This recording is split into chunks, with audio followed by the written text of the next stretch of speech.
Hello guys, welcome to the fiction series. Today we are gonna see, what if Naruto got harem with Kairi, Naminé and Xion? Part 1. Huge shout out to REDLOX2 for this story. If you want more awesome fan fiction like this, don't forget to hit that subscribe button. So without wasting any time, let's get into the video. It was finally time. The second Keyblade War was about to start in the land where the first one ended, with most Keyblade wielders dead at the hands of not darkness, but their fellow Keyblade wielders. Master Xehanort had declared war on the light with him and his 12 other selves, as the 13 Seekers of Darkness against the 7 Guardians of Light. Despite the attempt to stop the war by not fighting it, the war was inevitable as Master Xehanort threatened to go after the 7 Pure Lights, or known as the new 7 Hearts, as an alternative method to get his prize, the X-Blade. The 7 Guardians of Light were made of 7 Keyblade wielders who aligned with the Light: Sora, Riku, Kairi, Aqua, Ventus, Mickey and Lee. They also aided with Sora's party members Donald and Goofy, who despite not having Keyblades, were with Sora his entire journey.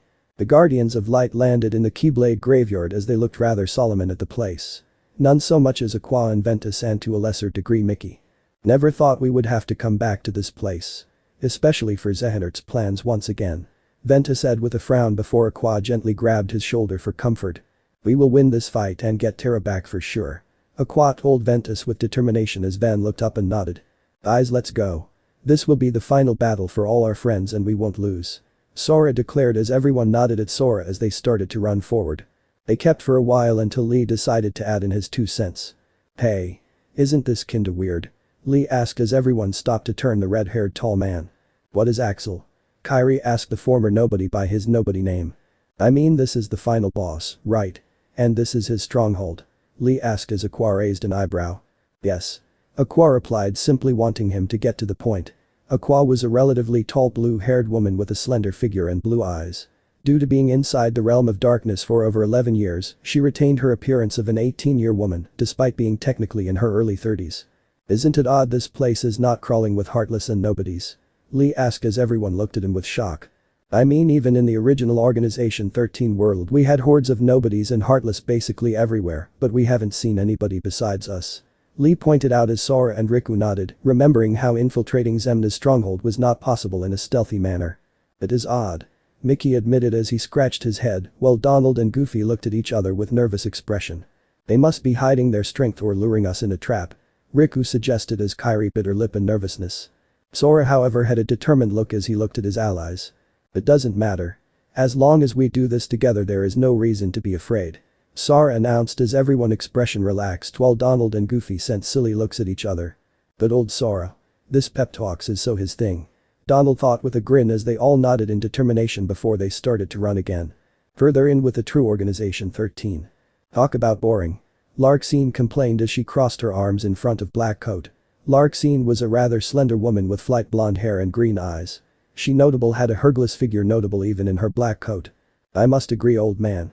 Can't we send some of our army to make it at least a bit interesting for the Guardians of Light? Zigbur suggested, referring to the vast army of heartless, nobodies and unversed. Zigbur notably had only a single eye with a cunning smirk that some people thought he was constantly hiding his true intentions from everyone. Master Xehanort stayed quiet as he glanced at other selves with a cool expression. Perhaps I shall greet them. Maybe they would like to see their old friend is just fine. Xehanort in the body of Terra mocked. He appeared to be in his prime, about 20, with Xehanort's silver hair and yellow eyes, as his heart had taken over the body of Terra to regain his youth and strength. Sake stayed quiet as he glanced to look over at a hooded Xion, who did not appear to comprehend anything going around her. Fa. Who needs you when I can take care of the Guardians myself? Vanitas asked confidently, being the dark half of Ventus with a wide evil grin behind his own personal mask. You? Please. Riku mocked as his hood was off, showing the face of Riku before he matured during the year Sora was asleep. He had a superior look on his face as Vanitas turned around to glare at him. Something you want to say? Vanitas hissed as Riku sent him a mocking smile. Oh, nothing. It just you ran when it was just little Sora that failed Master Aqua and your other half back in Fallen Land. I wonder if you will run now that all 7 lights have gathered. Riku suggested as Vanitas growled. Listen here. I am not some fake like you. I do as I please. Vanitas growled, smiling when Riku's calm expression turned dark. I am not the fake one. He is. Riku claimed, clenching his fist in anger. Marluxia and Luxord both stayed quiet, with Marluxia's expression being more serene, as if trying to figure something out. Enough. Master Zehenert declared as everyone flinched and became quiet at the power of the ancient experienced Keyblade Master. We shall wait for the Guardians of Light here and then attack them all as a group. Master Zehenert declared as most of the other members gave him looks of disbelief. Why should we wait? We have an army and you want us to leave them alone? Ansem Seeker of Darkness, the Heartless of Terra Zehenert, asked with a frown. It makes no sense to let them come to us at full strength. Zenmaz added, who was the nobody of Terra Zehenert. Master Zehenert turned around to face his Nbody and Heartless with a cold expression. None of this matters if we do not get all 7 the Guardians to clash with us. If they die before the final clash my prize the X-Blade will not be forged. Master Zehenert said with authority as the other members reluctantly agreed. Back with Sora and the Guardians of Light. After crossing through quite a desert and a cave they finally got to the middle of the world. The actual place of the Keyblade graveyard where countless lifeless Keyblades were buried in the sand to symbolize the lives lost during the first Keyblade War. Just as the Guardians crossed into the middle they saw dust appear as they stopped. They're here. Riku pointed out as everyone hands clenched. First was Master Zehenert himself as he walked towards them as Mickey glared heatedly at the ancient master. Then Ansem Seeker of Darkness appeared as Riku sent a glare in his direction. Zenmaz appeared on the other side of Master Zehenert as Lee frowned at his former superior. Young Zehenert appeared with a mocking grin as both Sora and Riku glared at the younger time traveler version of the Keyblade Master. Riku appeared as Sora gave an uncertain look at his friend, while Donald and Goofy stared with determined expressions. Vanitas appeared with his mask on but confident stride as both Aqua and Ventus glared at the embodiment of darkness. Larxene and Marluxia appeared as Larxene sent a sneer at Sora which was returned and Marluxia looked coolly at Sora. Lee gave them a mocking bow as they glared at him, remembering Axel was part of the reason they were destroyed as nobodies. Sakes and a hooded figure, who unknown to everyone was Xion, appeared next to him. Lee sent a pleading look at his former friend who had an expressionless face. Kairi sent a frown at the man who had kidnapped her before to use as bait for Sora. Terra Zehenert appeared with a beepy smile as Aqua and Ventus glared at him with pure anger in their eyes. Luxord and Zigbur appeared with nobody paying much attention to Luxord. However, Sora and Ventus sent a particular annoyed glare at Zigbur who chuckled at the irony. They stood in formation before Master Zehenert clenched his hand. The land beneath him and the other Seekers of Darkness grew and expanded, so the darkness now towered over the light. On this day and on this place history shall repeat itself. A new Keyblade War will occur, and when it finishes the X-Blade shall appear to lead me to Kingdom Hearts itself. Master Zehenert declared as the Guardians of Light looked up at him with determination. Not going to happen. We will defeat you and save everyone. Sora replied as several darkness like Larxene, Riku, Zigbur and Vanitas snorted at Sora's declaration. We shall conquer the light and make it submit. Ansem told them smugly. This land is where light will expire and darkness will prevail. It was foretold long ago. There is nothing you can do to stop fate from taking its course. Young Zehenert told them with a smile. Before anyone else could say another word or Master Zehenert could use magic to turn the platform he was standing on into a maze to separate the lights, there was a massive beam of light that shot from the sky itself. The light hit the ground and as everyone closed their eyes and reopened them there was a figure standing in the middle of the Guardians of Light and the Seekers of Darkness. It appeared to be a male who was fairly tall wearing a brown cloak that had a hood covered his face but left his hands showing a somewhat tanned hand. The cloak? Is he with the organization? Lee asked as he got on guard along with Sora and Riku. Wait. It's not like their cloaks and they seemed surprised. Aqua pointed out as the Seekers of Darkness indeed looked just as confused as their light counterparts. Hey old man. Is he one of ours? Zigbert demanded as the darkness were complexed at the new arrival and wondering if their leader hid someone they did not know about. No. I have never seen this boy before. Master Zehenert acknowledged as everyone's attention was on the hooded figure. You talk a lot. The hooded figure said with a male voice sounding rather annoyed. And I don't like when people talk down to me like this. The man said as he walked up to where Master Zehenert had fighted up the ground. He clenched his fist and pulled it back. Larxene laughed. What is that going to do? Break your hand? She asked mockingly. The man's hand appeared to glow golden for a moment as a strange aura and power surrounded the fist. He sent the fist and punched the earth in a single blow. There was a resounding thump as his fist made contact for a moment before he pulled his hand back. He started to walk back to the Guardians of Light who wary and on edge. See, nothing happened. Larxene said before a cracking sound could be heard. The point of impact from the man's hit started to crack and rapidly the entire platform started to crumble as the earth shattered. What? The Seekers of Darkness yelled in surprise as their platform broke away. They were about to use corridors of darkness in mid-air to reappear on the ground unharmed. However, the man had quickly did strange signs with his hands. Ill style. Laser circuit. the man declared as several beams of blue lights appeared out of his hands and locked in at the airborne seekers of darkness at high speed. They hit the prone seekers, making them get stunned as many small explosions appeared to the impact. Before anyone could recover or react, sand appeared out of nowhere and surrounded each seeker of darkness and covering them so they could not move or do anything except shout in surprise. The sand slammed them into the ground and pinned them there, making them unable to move. "What the hell is this?" Larxene screeched as she and the other seekers struggled to get free. The man with his head low and his back to the Guardians of Light pointed his hand in the direction of the pinned down seekers. He shot something that looked like black metal at them, and the 6 rods quickly impacted and sunk into the ground at certain formation. 6 Red Yang formation. The man said as red energy quickly shot up from the 6 metal rods and formed some sort of containment around the Seekers of Darkness, making them completely surrounded. The sand then vanished as the True Organization 13 got up, looking around to see themselves in a red containment field. PCH. I don't know what this red barrier is supposed to do, but it can't contain us. Vegeta said smugly as he put his hand out and gathered darkness to form a corridor of darkness. The Guardians of Light were on edge, much to the surprise of them, and the Seekers of Darkness, the darkness appeared to fizzle out and dissipate after Vegeta's father did and was unable to form a corridor of darkness. What is going on here? Come on. Vegeta shouted in anger as the same result kept happening. The other Seekers of Darkness quickly discovered the same results happened. The hooded man shook his head and crossed his arms. "Sorry, this barrier I made Ify to keep you inside so even your powers of darkness cannot get you out," the man told them as he shrugged his shoulders.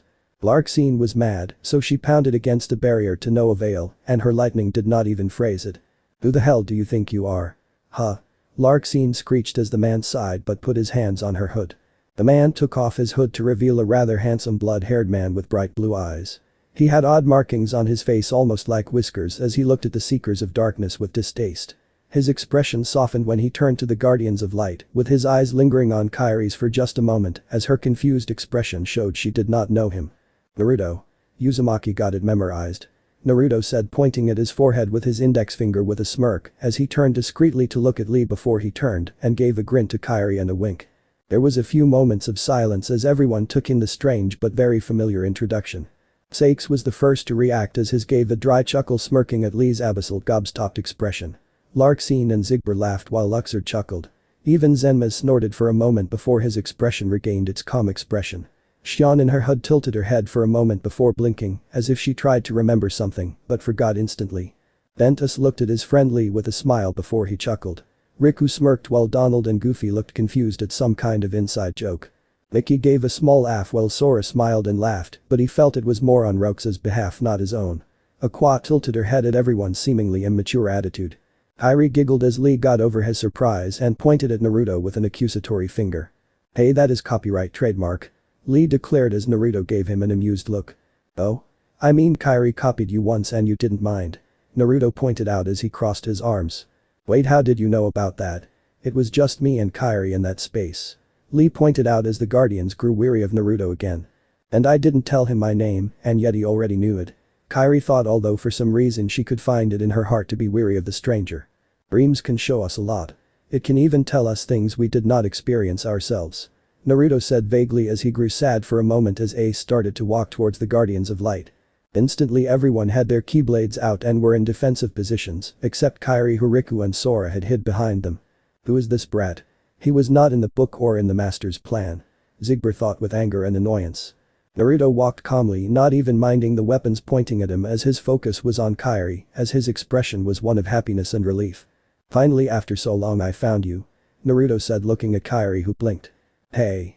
Back off," Riku said protectively as Sora put his hand in front of Kairi. "You know this blondie?" Lee asked as Kairi shook her head. "No, I have never met him," Kairi said, but her heart felt clench when his expression dropped. "I suppose you wouldn't remember. We were so young and even I didn't remember till just recently," Naruto said sadly as he stopped a few feet away from the wary keyblade wielders. "I don't know who you are, but you are not taking Kairi anywhere," Aqua told him sternly as Naruto briefly looked at the beautiful blue-haired woman before sighing. "I am not your enemy. I am just so Kairi can remember," Naruto tried to tell them, but everyone still looked at him suspically. Kairi felt a warm feeling in her heart as she looked at Naruto with confused eyes. "Who are you?" Kairi asked as Naruto looked straight at her with bright kind eyes. "I am your brother, Kairi Uzumaki," Naruto declared as there was silence. "What?" everyone shouted. In the moment of pure shock, Naruto zipped past Sora and Riku and placed a hand on Kairi's shoulder as a blue glow from his hand that surrounded Kairi. "Get away from her." Sora shouted as Naruto backed away when Riku and Sora swung their keyblades at Naruto. Naruto avoided their swings and ducked under Ventus's backhanded swing as he leapt into the air and jumped away as Lee threw his keyblade in the form of his old chakrams. "Kairi, are you okay?" Sora asked as him and Riku went to Kairi, who looked glossy-eyed. The blue glow had vanished as Kairi blinked before her eyes widened in recognition. "Wait. Stop everyone." Kairi screamed as Aqua and Mickey stopped from tag-teaming Naruto, who had avoided the attacks of the Keyblade wielders with ease. "It's okay." Kairi told Sora and Riku calmly as she walked past them and the other guardians till she was just a few feet away from Naruto, who had a neutral expression, as if not wanting to get his hopes up. "Naruto?" Kairi asked hopefully. "Yeah, it's me." Naruto nodded, looking down. Naruto was a few feet taller than Kairi, who looked rather small compared to Naruto. Before anyone could say anything, Kairi threw herself into Naruto's arms and put her face into his chest. "I am so sorry." Kairi sobbed as Naruto wrapped his arms around her protectively and put his chin on her hair. "You never have to apologize for anything." Naruto told her as he put her back gently as Kairi continued to cry. Nobody was more shocked than Sora and Riku, who had never seen their childhood friend so vulnerable before, as even when she was captured by Sakes, she kept her spunky attitude. "What is happening here?" Lee decided to ask the question on everyone's mind as Kairi's tears soon dried up, but Naruto still kept a grip on her. "Naruto is my twin and he is my family," Kairi declared as she looked defiantly at everyone. "Wait, you are serious? He is actually your twin?" Lee asked skeptically as he tilted his head, gesturing how they appeared to be physically different ages. "Yeah. I know in my heart he is my brother. I felt it when he passed some chakra to me.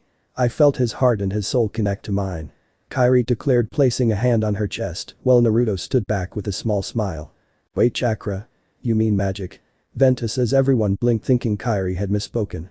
Naruto chuckled as he looked at his fuming twin, for looked ready to unleash feminine fury at her friends and even enemies, refusing to believe her when it came to him. "Kairi-chan. It is hard for them to understand as it does sound unbelievable without any real proof," Naruto said to Kairi gently, who looked back at him with a frown. "Naruto-kun. Maybe they don't believe in you, but they should believe in me. It just feels wrong that they can't see our connection," Kairi replied sadly as Naruto sighed. What are you brat saying?" Zigbert shouted as Kairi blinked in confusion, tilting her head. "Is he hard of hearing?" "I mean, I am not exactly whispering," Kairi said as she looked over to her friends, but she was even more confused and shocked when they gave her confused expressions. "Geez, how rude can you get? Acting like I am talking gibberish to you," Kairi said with a frown as crossed her arms in annoyance. Kairi?" Aqua asked nervously as Kairi looked over to the older girl. "Hi," Kairi replied, tilting her head. "We haven't been able to understand anything you or him have said besides you saying each other's names," Aqua revealed as Kairi gasped and looked around at everyone and saw confusion in their eyes. Naruto chuckled as everyone turned the amused blonde. "What did you do to Kairi?" Sora shouted as he summoned Kingdom Ki and pointed at Naruto, who just raised an eyebrow. "Me? I didn't do anything. Kairi just copied our world's natural language since we both come from that world," Naruto replied, stretching his arms. "Yes, Sora. My brother didn't do anything to me," Kairi said back in her normal voice with annoyance clear in her voice. "Kairi, we can hear you again," Riku said with relief clear in his voice. Kairi put her hand over her lips as she looked at Naruto, who gave her a warm smile. "Okay, can somebody please explain why Blondie and Red over there were just talking rubbish a minute ago?" Larxene demanded before she once again threw knives infused with lightning at the barrier, which did not even get dented for the effort. Naruto turned the darkness as Kairi began to scold Sora for reacting much to his embarrassment. I suppose the best way to put it is the world Kairi and I come from. It exists outside where Keyblades and darkness itself can reach," Naruto said after a moment of trying to simplify it. While Aqua and Mickey looked rather uncertain such a place could exist, the Seekers of Darkness were far less vocal about their opinions. "Excuse me? Those puny lights over there may be limited in what they can do and where they can go, but there is nowhere my darkness cannot take me," Riku claimed with a beepy smile as Ace smirked at the annoyed expressions from the Guardians of Light. "Anywhere besides outside this barrier, right?" Naruto mocked as he pointed at the red barrier as Riku summoning his version of Soul Eater and pointing it threatening at Naruto. It did not help Riku anger when he saw Riku snicker and Kairi give her brother a grin. "I suppose he got us there," Luxord admitted with a chuckle as he ignored the glare sent by Larxene, Riku, Vanitas and Terranord. "Whose side are you on, Baldi?" Vanitas hissed as Luxord shrugged. "I suppose the side that offers me the most," Quite frankly, it might be that young man's side at the moment. Luxord explained, pointing at the amused Naruto. Oh? Want to come over to my side and I will get rid of that piece of Zehinert heart infused inside of ya? Naruto offered with a smile, much to the surprise of the Guardians of Light. You can't. He has done bad things. Sora insisted as Naruto gave him a nonchalant shrug. Perhaps, but in some cases bad is based on perspective. Naruto remarked as imagine of Nagato and Obito appeared in his mind. Luxord looked rather intrigued even as Terranort, young Zehinert, Larxene and Riku turned to glare at the gambler, only just restraining themselves from summoning their weapons despite still being inside the barrier. You going to betray us? Larxene hissed as Luxord raised an eyebrow. You and number 11 tried to overthrow the first organization 13 and now all of a sudden you are his loyal lapdogs. Luxord brought up, although he did eye Terranort with a weary eye. Before any infighting could start, Master Zehinert himself crossed his arms and his eyes grew cold. Enough. Master Zehinert declared as every seeker of darkness shuddered at the power of that single word, and even the Guardians of Light were on edge. Although Naruto notably just whistled as if nothing was wrong. This guy is on a different level. I mean, he makes Senmaz look like a puppy dog in comparison. Donald thought as the ancient master presence made it clear why he was the leader of the organization. Young Uzumaki. Master Zehinert said as Naruto raised his arms and jokingly pointed to himself as Sora and Riku could not help but smirk at Naruto's silly antics. You seem to imply your world itself is outside any perceivable realm that darkness itself or the power of the Keyblade could reach. Master Zehinert pointed out as Naruto shrugged. And that's one to think about it. I have a question, you and everyone else. Naruto said as he walked forward, so he was in the middle of the Seekers of Darkness and Guardians of Light. Have you ever wondered something? Every world has different cultures, beliefs and even appearances on what is normal. But why is it every world any of you have been inside you can understand what people are saying? Naruto asked as everyone blinked as if it was the first time any had brought it up. Well, I mean, Mickey stuttered as him and Aqua exchanged looks as they were trained directly by Keyblade masters, and yet even they did not think about it. Master Zehinert's eyes widened for a moment before he became expressionless once again. Vanitas, however, was not afraid to put his own opinion. PCH. Let me guess. There is some power out there that makes it so everyone can understand each other. Vanitas mocked as he waved his hands and did a mock bow. I guess nobody really thinks about it, as it's pretty bizarre to think that there are beings that look like you, but you can't understand what they are saying, let alone thinking. Naruto remarked as Zigbar's eyes widened before he bit his lip, which nobody noticed. He is not talking about the darkness, what is he? Luxu secretly hissed, not pleased that someone was deviating from the established secret plan so much. Normally the worlds would be kept secret from each other to keep the established order, but since everyone here comes from at least a different world from this one, I suppose there is not real point keeping it secret, Naruto mused before he sighed. He gave a look of tiredness. Every world inside the realm of light, the realm of nothingness, the realm of in-between and the realm of darkness are all realms that started from Kingdom Hearts, so it made it so all worlds could at least communicate with each other. Naruto revealed as everyone looked at him with varying degree of surprise. Kingdom Hearts made the worlds like this? Ben asked with shock. More or less. You might think Kingdom Hearts is just a source of power, but really it's the beginning of what you perceive worlds to be. Naruto clarified. My world has always spoken like the way I was talking with Kairi.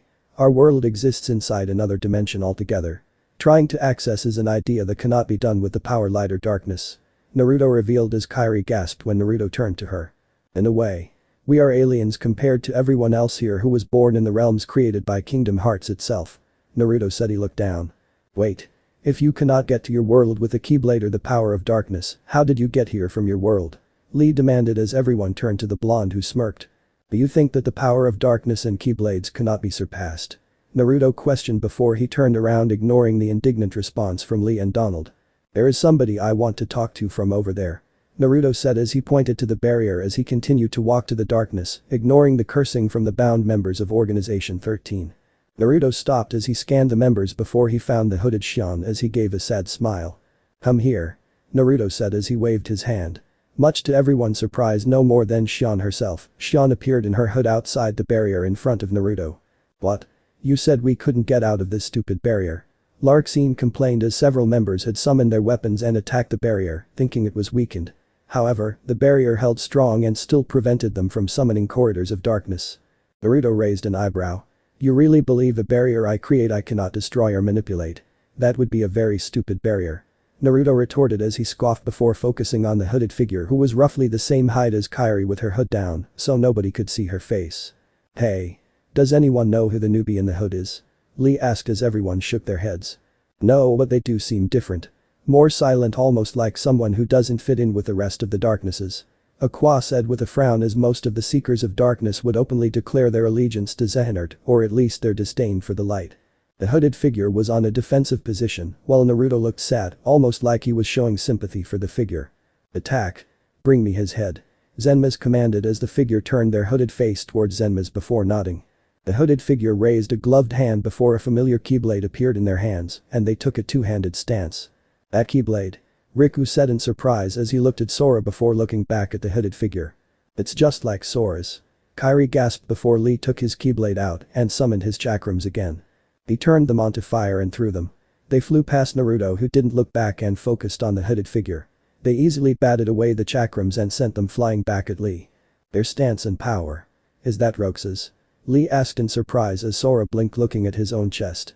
The hooded figure put a hand on their face and swayed almost as they were trying to remember something before they shook their head and got back into a fighting position. No, it's not Roxas, you fool. Zenma's taunted as Sake secretly looked at Lee with a quick glance before looking at Xion. The hooded figure yelled, showing a feminine girl voice as she charged at Naruto, who didn't do anything but stand there. Get out of the way. Kairi screamed as she was about to rush in to help her brother. All of a sudden a cage of sand surrounded the Guardians of Light and bars appeared, trapping them and preventing them from going towards Naruto. What is with this sand? It's so solid. Mickey said as the Keyblade wielders could not break through the sand even with their Keyblades. Don't interfere. Naruto warned them as he turned around. He grunted as a loud thunk could be heard as the girl's Keyblade made contact with his back. What are you doing? She is attacking you? Ben asked as he watched the girl continue to keep swinging and slashing at Naruto, who did nothing but grunt as each blow continued to hit the blonde without any form of fight back. Look at her go. I mean, the blonde is not even trying to fight back. Zigbur whispered as both sides watched the girl to wail at Naruto, who did not buckle or dodge. He just stood there as the girl continued a series of slashes and hits, seemingly getting frustrated when Naruto just stood there and took it. The girl finally used all her strength in a two-handed strike, hitting Naruto in the stomach. Naruto finally dropped to a knee as the girl huffed. Why? Why won't you fight back? The girl asked as she almost appeared to glare at Naruto despite her head being on. Naruto just looked up at her with a teary smile. Because I won't ever hurt you or Kairi. Naruto revealed as he turned his head to his sister, who looked on the brink of tears.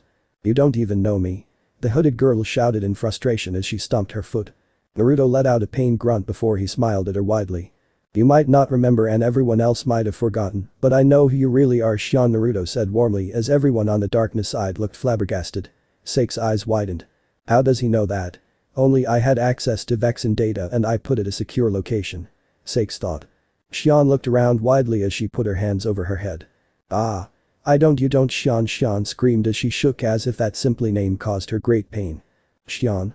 Kairi asked as she looked at Riku, who shook his head. Aqua and Ventus looked equally confused, while Mickey blinked. Donald and Goofy had utterly confused expressions. Sora whispered Xion. As an image of a black-haired girl appeared in his mind and he felt Roxas inside of him ache with remembrance. Xion. Lee shouted as memories of Xion and Roxas flowed through him. Kairi looked at Lee in surprise, but he was only focused on Xion, who looked at the brink of a mental breakdown. I must defeat you. Xion insisted as her confused memories were pushed aside to fulfill the orders given to her by Zenmas. Xion took her kingdom key replica in both hands and held them over Naruto's head, intending to slash into high. Xion. Don't. Lee pleaded even as he was kept inside the sand cage. Naruto. Please. Get out of the way. Kairi screamed with all her might at her brother, who just stood there even as the keyblade approached his head. Faster than anyone would have imagined, Naruto stood up and quickly grabbed Xion in a tight warm embrace, even as the keyblade sunk into his shoulder from the force of the swing. It's okay. You can stop now. Naruto told Xion even as he winced from the blade in his shoulder. Let go. I have to do this. Xion screamed as she struggled to get away from Naruto, who embraced her. Xion. I love you just as I love Kairi. You are both my sisters. Naruto told her as Xion stopped struggling as her hood fell down, revealing her black hair that resembled Kairi's and the same blue eyes. I loved. Xion whispered as she stared at Naruto's warm blue eyes as her keyblade disappeared and vanished as Naruto continued to hold on to her. Xion. Sora said in Roxas' voice, much to Lee's and Riku's voice. He looked into Xion's direction as his eyes brightened and turned white. Sora, Donald and Goofy shouted in worry as something bright shot out of Sora's chest and flew towards Xion and entered her body instantly. The glow disappeared as Riku helped Sora up as he blinked. I remember Axel Roxas Sora Xion gasped as she looked at Lee and then Sora as she took several breaths. TCH. That useless puppet. Her heart was inside Sora's. Now she is no use to anyone. Riku said in disappointment as Sakes had a brief smile that nobody saw. Xion. Lee said in happiness before he looked at Sora and saw Roxas smiling for a moment. Wait, I did this to you. Xion said in guilt and horror as she just realized Naruto was still holding on to her, even as the bruises and blood from the many strikes she did against Naruto remained. Oh this? It's nothing. My sister is herself again, so a little pain is nothing for me. Naruto said cheerfully as he looked into the same blue eyes that he saw in Kairi. Xion blushed as if she just realized she was being held so tightly by Naruto, but just stood there basking in his warmth. It feels so different from Roxas and Axel, but it feels so right, Xion thought in embarrassment. But I am not Kairi, I am not even her nobody, I am just a Xion said miserably looking down, till she felt Naruto's warm hand grab her chin carefully before lifting it up so they could stare into each other's eyes. You're Xion Uzumaki. You are just as much my sister as Kairi and Namin. Nothing will ever change that fact. Don't ever forget that. Naruto insisted as he put his chin on her hair so her face was buried into his neck, similar to the hug he gave Kairi. Sake smiled a very small smile as the majority of the darkness scoffed at the touching scene. Luxord looked rather amused then mocking, while Terranort looked the most disgusted. Xion just relaxed into the hug for a few minutes before Naruto gently pulled away but kept his hands on her shoulders. I will get everyone back and we celebrate together as a family afterwards. Naruto whispered to her as he glanced at Terranort, Sora and Kairi briefly for the quickest moments.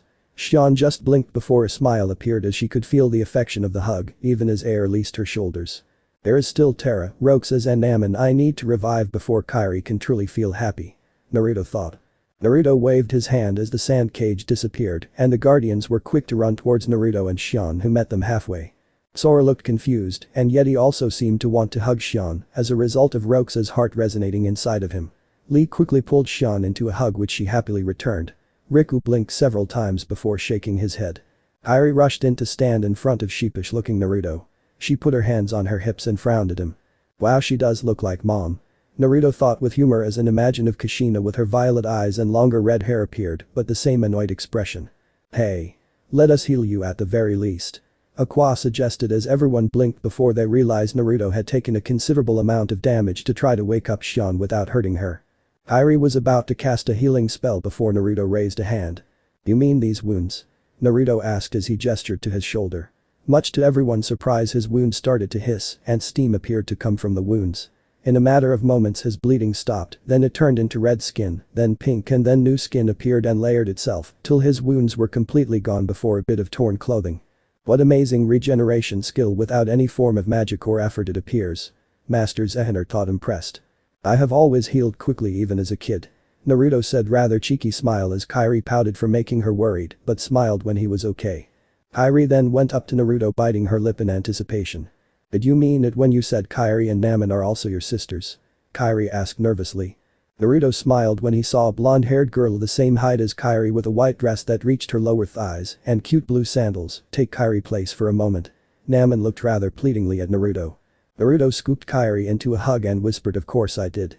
To me I have 3 adorable and beautiful sisters that I will always take care of. Some people are lucky to have 1 sister, but I have 3 now and I am so grateful.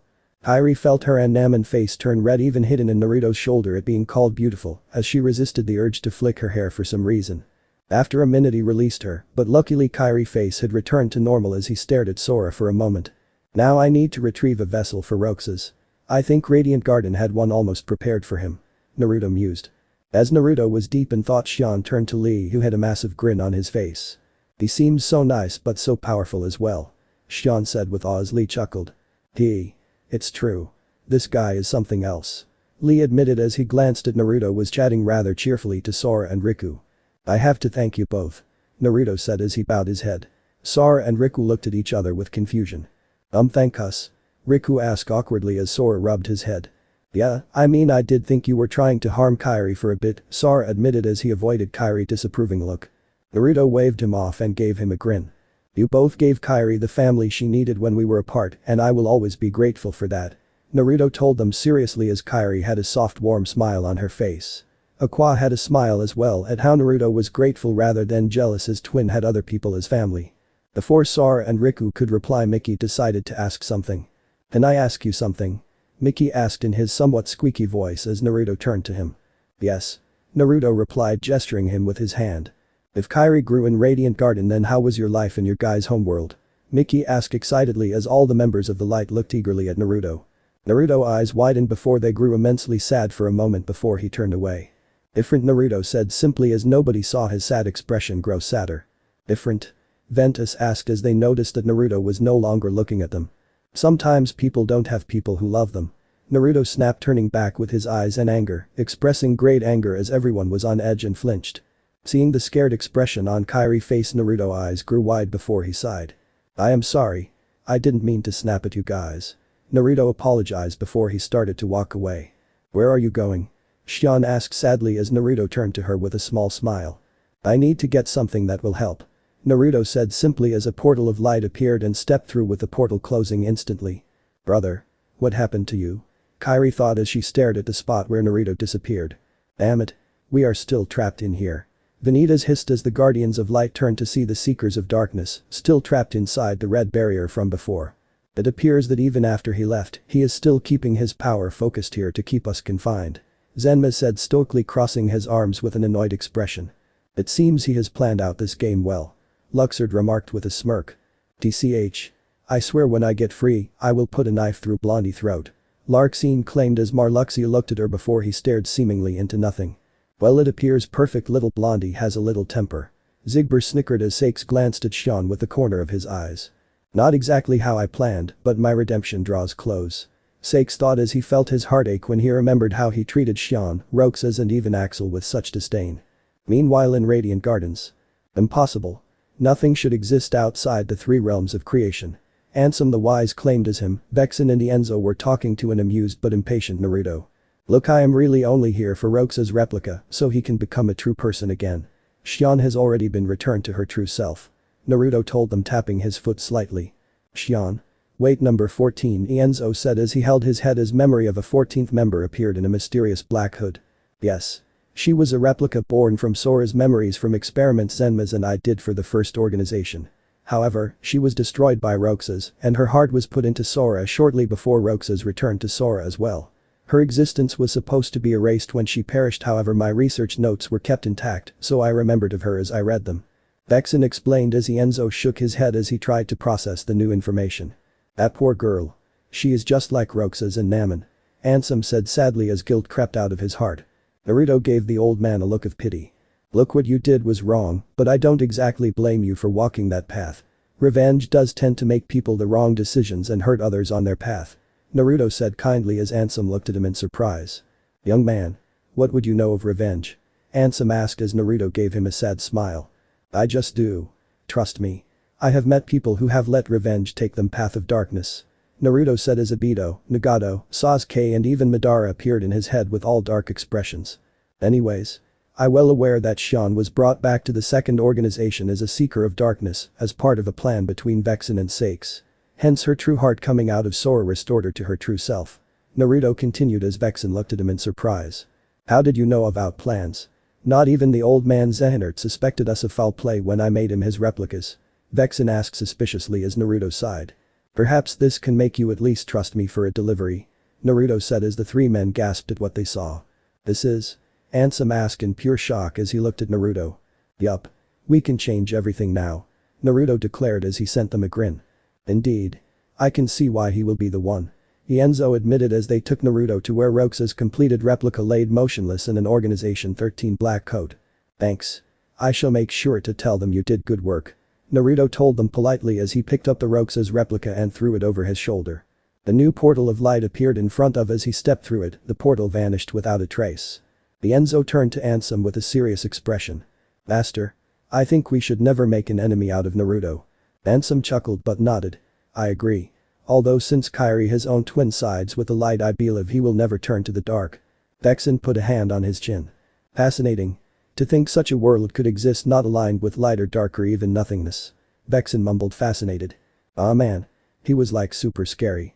Demyx complained as he stepped out a corridor of darkness he was hiding in.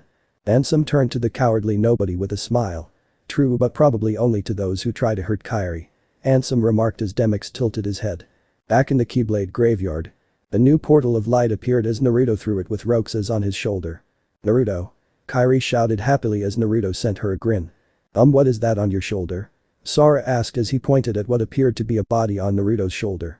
Roxas' face was to the ground while his hood shielded his golden spiky hair, so nobody could see his face.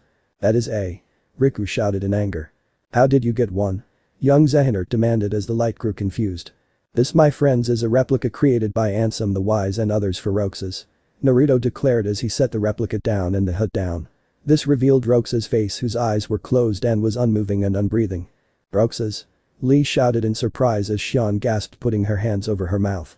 Naruto turned to Sora. "Sora, just like when Xion left your body, do not resist.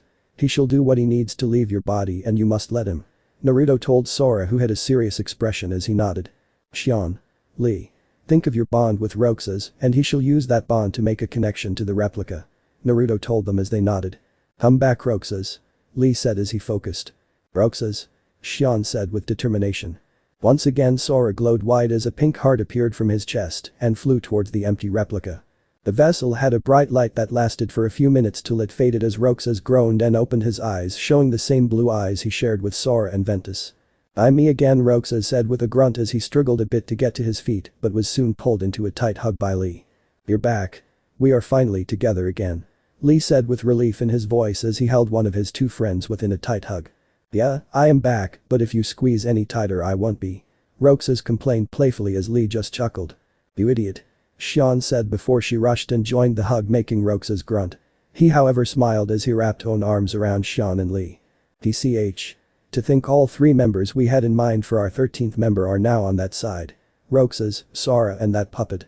Yaug Zehinart thought rather spitefully as all his attempts were now in vain. "That boy." He gathered Roxas' replica from Radiant Garden. Did he convince them he was trustworthy? Sakes thought as he glanced at Naruto, who was currently smiling at the touching reunion. "That boy. Sora's nobody looks just like Ven." Aqua thought as she glanced at Roxas and then Ven, who similarly looked rather confused. "Vanitas looked like Sora and Roxas looks like me. Was it due to the connection Sora and I shared?" Ven thought. "Congratulations. You are together again," Riku thought with a smile. His memories of Xion had returned after Heart left Sora's and he was left with immense guilt. He knew it was probably enviable, but he still forced Xion and Roxas to return to Sora just so he could be complete and wake up from his sleep. After a minute, Roxas pulled away as Xion and Lee grinned at him, with him giving a smile in return. He saw Sora and they each gave a nod of respect. He had to resist scowling at Riku before he glanced at Kairi but saw her as Namin. Roxas turned to a smiling Naruto, but his own expression was one of distrust as he summoned Oblivion in his right hand in a flash of black light and pointed it at Naruto. "Roxas!" Lee shouted in disbelief as Xion's eyes widened. Before anyone could react, Roxas just said with Turga. This caused a massive wave of water to shoot at Naruto at high speed before anyone could stop the dual-wielding Keyblade wielder. Naruto raised a hand to his chin as he thought water style. Water Fang Bomb Jutsu. As 5 water tendrils appeared in mid-air and intercepted the water wave, as the tendrils were like drills going right through Roxas with Turga till it cancelled them out and both water techniques faded into mist. "Woo. Is this going to be showdown after all?" Vanitas asked with a bloodthirsty grin behind his mask. "Roxas, why are you attacking Naruto?" Xion shouted in frustration as Roxas sighed as he turned to Xion and the other lights with a look of annoyance. "Because I don't know him. We don't know his intentions. He comes in and suddenly he is supposed to be our best friend," Roxas asked as he sent a look of distrust towards Naruto, who to his credit had a stoic expression. He put his hand up as a distraction, but he already had that water technique ready to counter Roxas. His movements were so smooth and fast it seemed like there was no transition between attack and defense. Aqua thought while biting her lip. Naruto thought, okay, Itachi is super cool. I mean, he could do jutsu this fast and make them look like no signs at all. As Kurama sweat dropped. Just cause after the war you had immense respect for Itachi and had your former teacher tell you everything about him doesn't mean you have to copy his fighting style. Kurama told him flatly as Naruto just sent a dry chuckle in his mind. Meanwhile, Kairi was glaring at Roxas for attacking her brother while Mickey and Aqua were trying to talk down Roxas. "Let's just hold on a second. We shouldn't be fighting amongst ourselves," Mickey said as Aqua nodded.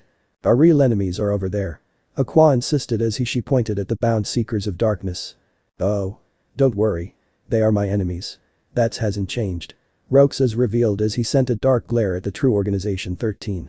Sigbert gave him a mocking bow and out a hand on his heart, pretending as if he was hurt by the glare. "Wow, geez. Him and Sora all have that glare down. Zigbur commenting as he pointing at Roxas, Ventus and Sora one by one. Did we need this loser to be a seeker in the first place? I mean he lost to me before when I embraced the darkness and used real power after all. Riku commented with a sneer. Both Riku and Roxas sent him a heated glare for the comment when Riku had to use handsome power to beat Roxas using 2 keyblades. Roxas? Please. Naruto hasn't shown us any ill will and he looks like he trying to help us all. Xion told Roxas, gently grabbing his wrist as Roxas turned to Xion with a tired expression. We were told the first organization was our salvation who would give us back the hearts we lost as nobodies. Roxas stated bitterly as Xion, Lee and even Naminé inside of Kairi looked down. However, they just used us as pawns and just so we could become more of his flunkies. Roxas hissed as he glared at the new organization. Larxene scoffed, Riku smirked, Zigbur shrugged his shoulders, Vanitas looked uninterested, Sakes was rather pointedly not looking at Roxas, Marluxia still seemed to be focused on something else. Terranort scoffed as if the idea of not having Zehanort heart inside of you was silly, Ansem and Zenmaz looked challenging at Roxas. Luxord was looking at his cards, while young Zehanort rolled his eyes. Master Zehanort had a cool expression on his face. Yes, that's true, but that doesn't mean my brother has some motive as well. Xion insisted as Kairi nodded furiously while Sora and Riku nodded a bit hesitantly. We don't know him. And yet you consider him your brother already. I am so sick of it. Roxas claimed in frustration as Naruto sighed. Fine. If you want to test me, I will let you fight me one-on-one. Naruto offered as Roxas sent a glare but challenging look at Naruto. Hey. You don't have to do this, man. Lee said hesitantly as he could feel that Naruto seemed like a genuinely nice guy who seemed to gush over Kairi and Xion. Naruto turned around with a small smile.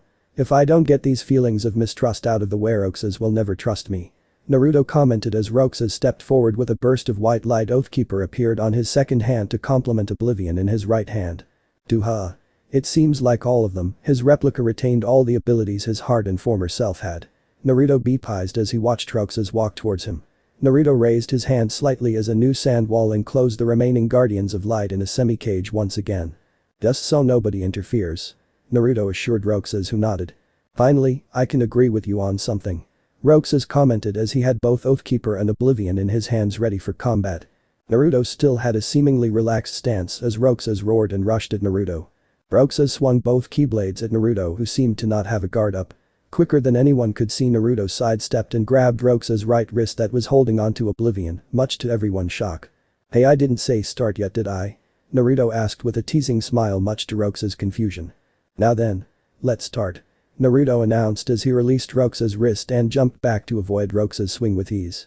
As Roxas continued to swing both keyblades with seemingly no openings, Naruto sidestepped and parried every swing, thrust and slash of the keyblades with ease as he kept his rather easygoing smile, while Roxas started to get frustrated.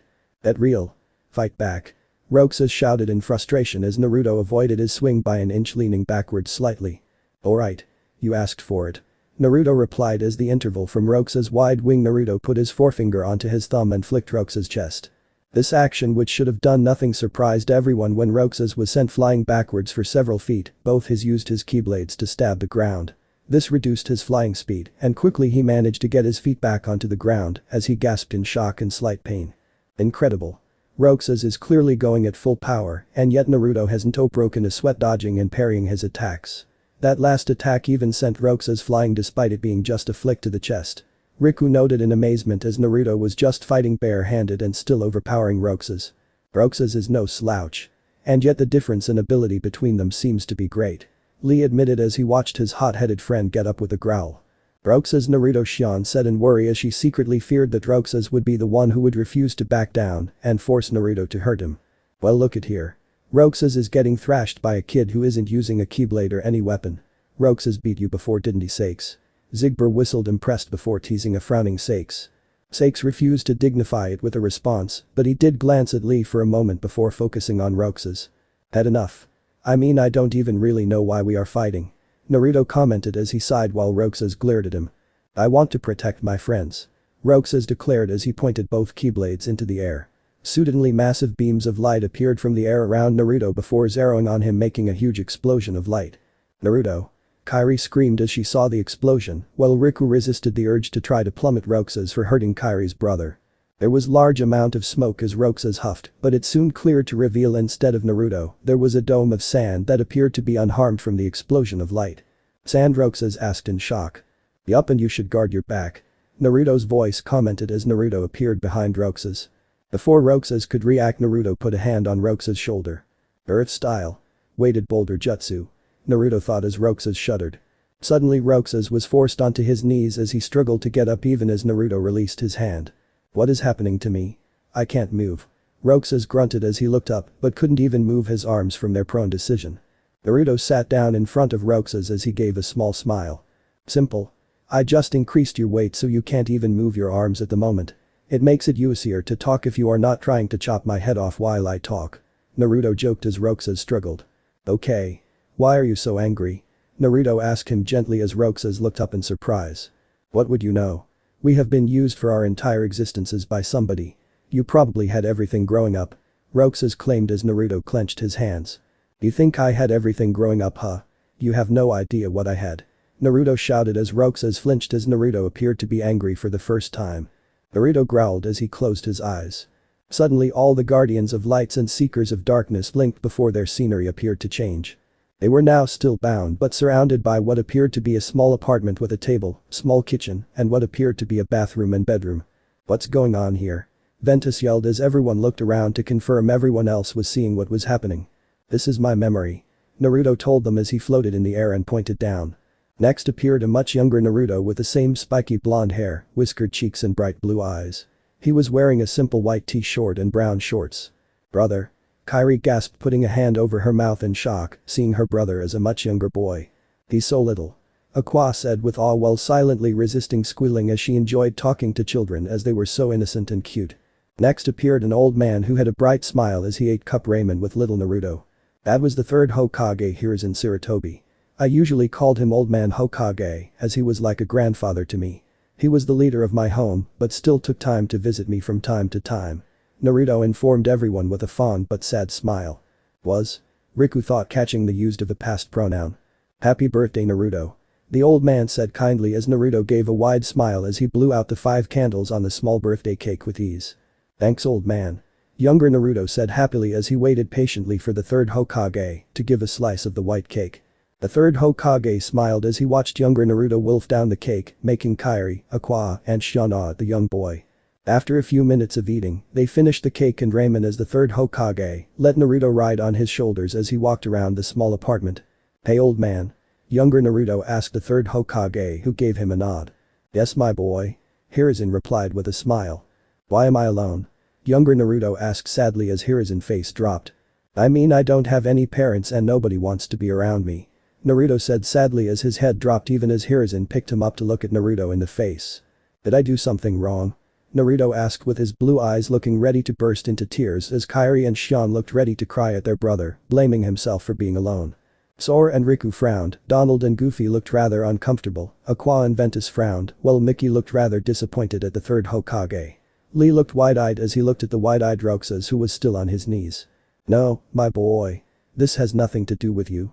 Hiruzen tried to assure him as Naruto frowned, but his tears dried up. This just don't understand you right now.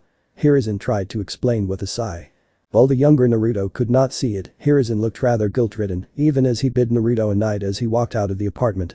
Soon the memory vanished and everyone was back in the Keyblade graveyard. I thought in the darkest portion of my heart was I born only to be hated. Would anyone ever want to be my friend? Naruto replied coolly as he glared at the prone Roxas before sighing. Eventually though I did get fiends and respect from the people who once thought I was worth nothing. Naruto remarked fondly. So Roxas, if there is anyone who can understand loneliness, it would be me. I want you guys to be together so you guys don't have be alone either. Naruto explained as Roxas had a defeated expression. I get it. I am sorry. Roxas apologized as his Oathkeeper and Oblivion vanished and Naruto placed a hand on Roxas' shoulder releasing the jutsu. Roxas got up as he kept his head bowed down as they walked back over to the Guardians of Light as the sand disappeared again allowing them to regroup. Kairi and Xion came up to him to hug them tightly as he wrapped around each of his sisters as Xion and Kairi had tears in their eyes. When did you lose mom and dad? Kairi asked with a sniffle as everyone could tell Naruto must have lost his parents before he was 5 years old. Naruto had a sad smile as he gently pulled his arm off of Xion and raised up one finger. You lost your parents when you were 1 year old. Aqua gasped as she could tell Naruto's childhood appeared to be full of neglect and hatred. To everyone's surprise, Naruto shook his head. Number 1 hour. In the same hour I was born and Kairi was taken from us, our parents died. Naruto revealed as Kairi gasped, her face in terror. What? What do you mean? Please tell me. Kairi begged as Naruto pulled away before sighing. The same night of our births a great disaster happened to our home and our parents died to stop it.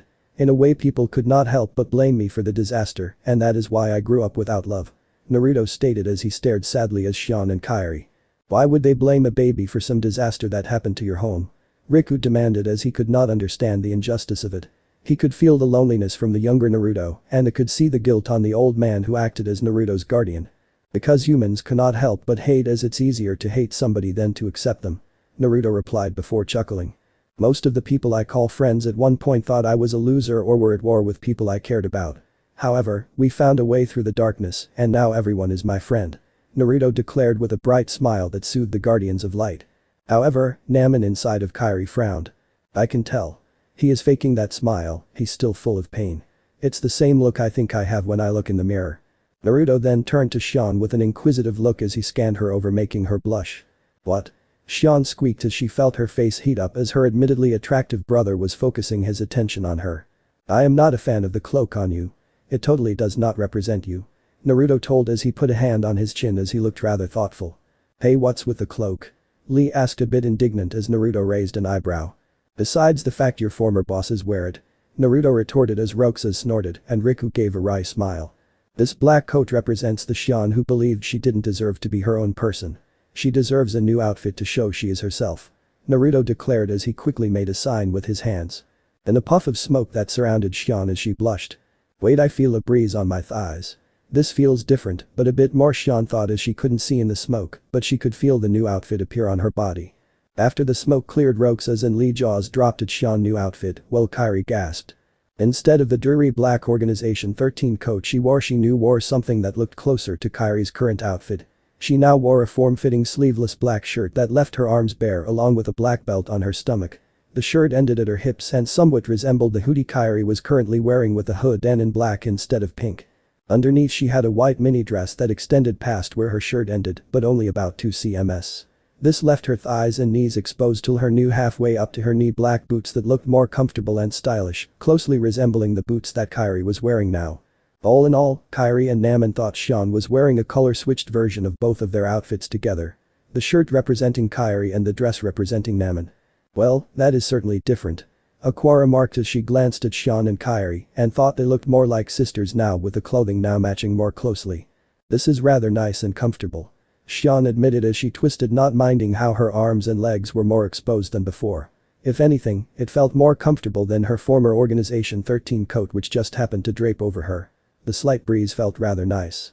Riku raised an eyebrow as his memories of Xion had returned after her heart went into her current replica body, but he did not make a big deal of it. Roxas is probably not happy with me in regards to Xion. It had to happen, but I still pushed Xion to return to Sora the first time. Plus, if my feeling is right and Naruto is as protective as he seems, he might not want me to be too friendly with his sister. Riku thought with a sweat drop. I still don't quite know why that girl looks like Kairi, but I am glad things are working out. Sora thought as he did not quite understand all the memories he got passed on to him from the dream version of Roxas. You look well happier in that. Lee said awkwardly as Xion giggled at the expense of her friend. Better than you keeping the coat on rather than changing into the new clothes the fairies made for us.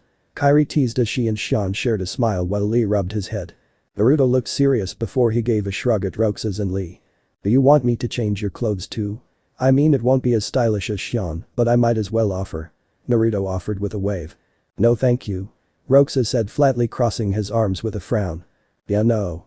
Nobody but me is going to change my clothes. Got it memorized. Lee said as Xion rolled her eyes playfully. Don't say I didn't offer. Naruto said easily before he turned to Xion with a huge grin as she had a small blush on her face. You surprisingly have good sense for girls' clothing. Aqua remarked as Naruto had a sheepish smile. Actually, not quite. I met some nice kids from a cozy world you might know. Twilight Town, which had 3 nice teens. Naruto admitted as Roxas' eyes widened in recognition as Sora perked up as well. Painter, Pence and Alet? Roxas asked excitedly. Yup. They are waiting to meet you for real, Roxas. They believe you are their friend, they haven't met officially yet. Naruto told Roxas, who had a small smile. I see. Roxas said softly as Lee put a hand on his shoulder, smiling down at him. After all, this is not the first world I went to after I left my homeworld. No matter if I wanted to go to Kairi's world first, I couldn't. Things had to go a certain way before I could get to the world she was in. Naruto thought sadly. Anyways, Alette helped me pick some clothes out when I told her about Xion, although I did have to say she was Kairi's long-lost cousin, as the truth would have been a bit difficult to explain. Naruto admitted as Xion and Kairi shared a curious look with each other. She was extra excited when I told her we were brother and sister and told me you have the look of someone who is desperate to find their family, and that is what convinced her to trust me. Naruto mused as he looked a bit embarrassed when Kairi beamed at him. Naruto turned back to Xion, whose blush returned when his attention was back on her. What do you think? Xion asked nervously, doing a small spin for him and putting her hands in front of her nervously. Xion after subconsciously put a strand of her hair behind her ear, unknowingly acting like a schoolgirl talking to her crush. Naruto grinned at her before bringing another tight hug, making her eat as her face was pressed into his shoulder again and his arms wrapped around her back. You look very pretty, Xion. Naruto told her warmly as Xion after a moment wrapped her arms around him as they two siblings held each other. Naruto himself could not resist getting small but potent sense of her hair in his face. She is rather fragile and soft. That smell. It's not like Kairi, who has a natural strawberry scent. Maybe chocolate. Maybe it's her black hair. Naruto mused as her warm scent wafted into his face, which he rather enjoyed. He feels so solid. I mean, it's just nice to have a brother who cares so much. Xion thought to herself as her massive blush was hidden by Naruto's neck. Kairi slightly frowned, which Riku picked up on. I have never seen Kairi jealous ever. Is it because Naruto is spending so much time with Xion right now? Riku thought with irony. He just met her. I mean, yeah, we haven't seen each since we were in the womb, but he is my brother. Kairi thought with a pout before she shook her head. I mean, it's nice, my brother is like the kindest person ever, but would it be wrong if I wanted more time with him? Kairi thought with a sigh. She honestly did like how much Naruto made Xion feel safe, but it did irk her a bit that she could not have all the time right now to get to know him. After a few minutes, Naruto released Xion, who looked a bit surprised by Naruto letting go, but shook her head. Xion walked back to Roxas and Lee, who both gave her teasing smiles. What? Xion asked, putting her hands on her hips in annoyance. Nothing. I just kinda get why you can trust him so much. Roxas admitted as they watched Naruto walk back to Kairi. Yeah, this guy seems to wear his heart on his sleeve. Lee noted with a nod. Kairi. Naruto told her with a smile as she sent to him a confused but happy smile. Yeah? She asked before Naruto's eyes grew soft. Are you ready to let Naminé out? Naruto asked as Kairi gasped. Wait. You mean unlock her heart inside Kairi's? Miki asked with a startled expression. I mean, you would need a Keyblade to do so. Aqua added awkwardly as despite his impressive powers, they had not seen him summon a Keyblade out. I can do it too. Naruto confirmed easily with a grin as he looked at Kairi in the eyes. Do you trust me? Naruto asked her as Kairi blinked before nodding. As if. Even if you could get her heart out without turning Kairi into an empty husk. Look around you. Where is Naminé supposed to go? Zigbur mocked loudly inside the barrier. I will admit the replica for Roxas was a surprise, but there is no way you have another one ready for Naminé. Zenmas calmly declared as everyone looked alarmed. Do they have another replica at Radiant Gardens? Riku asked Miki, who bit his lip and shook his head. No. I don't believe so. They only recently got Vexen back, who could make complete replicas. Miki whispered. That witch is doomed. She already lost her body when she returned to the red-haired brat, so she would be just a heart without a body to live in. She might as turn into a heartless at that point. Larxene retorted cruelly as Riku and Vanitas sent mocking smiles at Kairi. Kairi, Sora, Riku and Aqua glared at Larxene, while Naruto turned around with a cold smile. That witch is my sister, and if you don't shut up you will regret it. Naruto warned her as he clenched his hand. Naruto. Naminé thought inside of Kairi touched her brother cared so much for her that even just an insult ticked him off. Oh? And what are you going to do about it? Do you pity that witch because she is blonde like you that nobody wanted? Larxene mocked as Naruto's eyes narrowed. Before any of the lights could retort to the blonde ninja of the true organization, 13 Naruto leapt at them, barrier or not. Don't you dare mock Naminé. Naruto roared as he put his hand out and a massive blue orb appeared in his hand. It was several times bigger than himself as he held it in his hand and thrust it towards the barrier. The true organization was on edge as Naruto's attack collided with the red barrier. Ironically, the barrier that kept them trapped actually protected them as Naruto's attack grinded against the barrier, but the barrier held. The attack struggled for a few seconds before it slipped out of Naruto's hand and launched past the barrier into the nearby mountain behind the barrier. Haha. Your own attack failed because of a barrier you put up. What a loser. Riku laughed before everyone heard a distant explosion. Everyone looked at the mountain as it exploded in a massive blue of energy from Naruto's blue ball. There was a blinding light as everyone had to avert their eyes, covering them with their arms. A few moments later there was a massive amount of smoke as everyone looked over at the spot. The smoke cleared as everyone's jaw dropped. The mountain vent started as he pointed into the cloud dust area, which started to clear. Lee stuttered. On. Riku finished as Donald and Goofy jaw were wide open. The giant mountain was reduced to about a quarter as the explosion vaporized the rest of it. Don't ever say that about my sisters or the next one might hit you instead, Naruto told Larxene coldly. For once even the spiteful and cruel Larxene was rendered speechless as she shivered as she stared into the cold blue eyes of an angry Naruto Uzumaki. Shit. This brat is packing some heat. To think someone like him could be born. Zigbert thought, sweating. This boy. He truly cares about his friends and yet does not succumb to darkness to protect them. Who is he?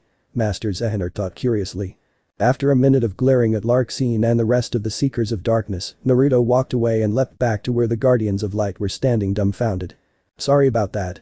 No one has the right to call Naminé a witch, especially in front of me. Naruto said, a bit embarrassed at his outburst. Gosh. We understand. She is your family, right?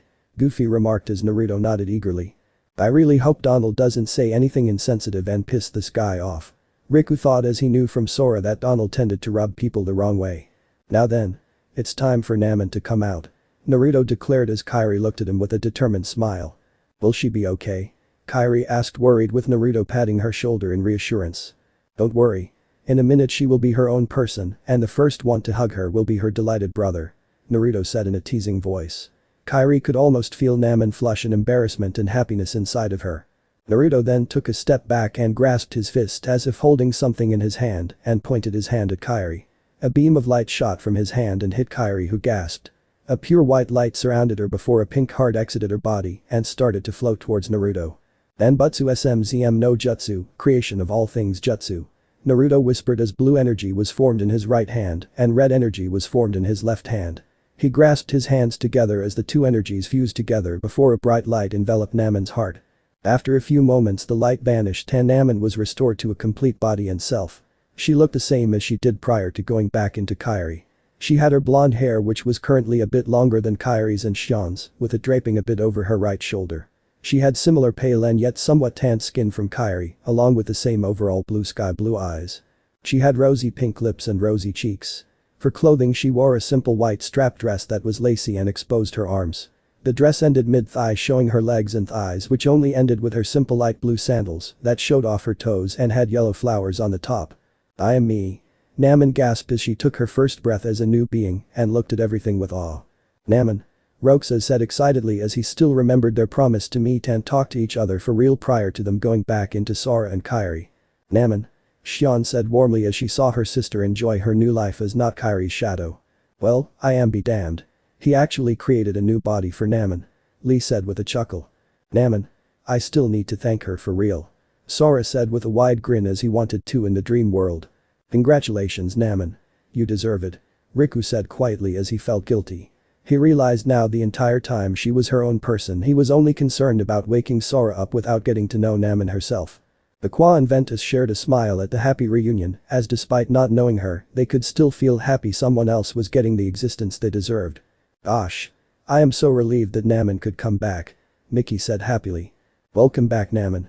Kairi said warmly to her former nobody and now sister. Naminé smiled back and turned back to Naruto. Thank you so much, bro, Naminé said tearfully before she gasped when she saw Naruto. What's wrong? Kairi asked urgently. Naruto, he's. Naminé gasped as everyone turned to Naruto and gasped. Naruto's eyes were closed, but there was a streak of blood running from each eye and flowing down his face. Naruto. Kairi screamed as she ran towards Naruto, who despite his condition, tried to give her a reassuring smile. Sorry. I didn't mean for you guys to see me like this. Especially my sisters. Naruto apologized as he put a hand over his eyes, which stopped the blood flow, but everyone could still clearly see the blood trail down his face. What happened? 1 minute you somehow created Naminé a new body and next thing you are bleeding from your eyes. Sora shouted as the rest of the guardians crowded Naruto, who still had a smile on his face. Honestly. It's a side effect or rather a cost of me using powers without mastering it first. Naruto joked, but nobody was amused. Let me heal it. Aqua demanded, but to her shock Naruto shook his head. Sorry. Magic does not work very well with these kinds of injuries. Naruto said with a sigh. Anyways. My body is already repairing the damage, so I just need a bit of time. Naruto told them with a grin. The light reluctantly allowed Naruto to heal on his own, especially when Naruto removed his hand showing his closed eyes. They were no longer bleeding, and the trails of blood had dried up, so he was just closing his eyes at the moment. Why would you go so far for me? Naminé asked, feeling guilty her brother was now in pain due to saving her. Because you are my sister and I love you. Just as I would for Kairi or Xion. Naruto told her simply as Naminé held back tears of happiness. Brother. Your eyes they were, Naminé stated as Naruto perked his head up. I see. So, you saw them huh? Naruto asked as Naminé quietly agreed. Huh? His eyes were bleeding. We all saw it. Lee asked in confusion before Naminé shook her head. No, I mean his eyes changed completely. They were no longer sky blue like mine but completely purple. They also seemed to be rings circling around the pupil before they started to bleed. Naminé revealed as everyone looked alarmed. They changed, Aqua asked in shock. I have never heard of a power that changes someone's eyes unless they turn amber as a sign of someone succumbing to the darkness. Mickey remarked as everyone glanced over to the Seekers of Darkness, who all had amber eyes as a result of a piece PF Master Zehinert heart inside of them. Xion bit her lip as she knew prior to her brother and Sora helping gaining her back, she also had amber eyes. It was a result of her being a replica being brought to the future and infused with Zehinert heart before it was purged out of her. Naruto chuckled as everyone looked back at him. Don't worry, it's not something nefarious like I lost myself to the darkness. Naruto assured them as they let a sigh of relief. Okay, so I guess I haven't told you much about what chakra is. Basically, it's both the life force and the magic of my world. Everyone in the world has it, but not everyone can use it for more than just surviving. Naruto explained as he nodded to Kairi, indicating she had chakra too, even if she could not access it. There are certain people in my world who have special chakra that can go into their eyes. We call it Dojutsu or visual prowess. It changes their natural eyes to stronger chakra versions like mine were. Naruto further explained before he got a smirk on his face. My purple eyes are called the Rinnegan, and let's just say they are special even for special eyes. Matter of fact, I can only think of 5 other people who have used these eyes in the entire time of my people. Naruto thought as Hagomoro, Madara, Nagato, Obito and Sasuke flashed in his mind. Wow. To think your people would have so many powers that I could not even imagine. Riku said in amazement as Naruto sent him an easy grin. Chakra is a power that can become many things. Naruto mused before secretly sighed. Although most of history it was a power to sever bonds not make bonds unlike what Old Man Six Paths wanted. Naruto thought sadly. Anyways, one power of Rinnegan is to create beings and breathe life into them. It was that power that allowed me to create a true body for Naminé. Naruto explained as he gestured to Naminé who smiled shyly in his direction. But as you can see. I didn't have any practice using this jutsu so my body paid the price. Not that I regret it for a moment. Naruto sighed before getting firm in the end. To create life on whim? This brat Terranort hissed in anger. TCH. All this power and all he cares about is protecting and saving his sisters. Pathetic. Riku mocked crossing his arms. Ah. What a player of the game. Willing to take high risk, high reward gambles is the most worthy foe. Luxord commented as he smirked. Sake said nothing deep in thought as he glanced at Naminé with an unreadable expression. What is this feeling? This annoyance of them being together in a group? Is this jealousy? No. Darkness does need weakness like friends. Vanitas thought to himself arguing with his basic nature. Urxluxia shared a look with Larxene as if a memory was trying to worm into their hearts but could not reach them. Ansem Seeker of Darkness looked bored while Zenmaz looked stoic. Young Zehinert looked interested as if trying to figure out how to exploit Naruto's new powers. Master Zehinert looked neutral, but his eyes did narrow. Damn it. Can the Master's plan be salvaged at this point? Zigbert thought furiously. I need Kingdom Hearts to be summoned and we need the X-Blade to do so. But now we are down a member of the 13. Zigbert thought angrily as Xion was no longer a Seeker of Darkness. My eyes are nearly done healing. Naruto thought as he turned to Naminé. She deserves the tightest hug in existence for all she has had to go through. Naruto thought sadly but getting brighter as he imagined Naminé getting a hug and feeling his love for her.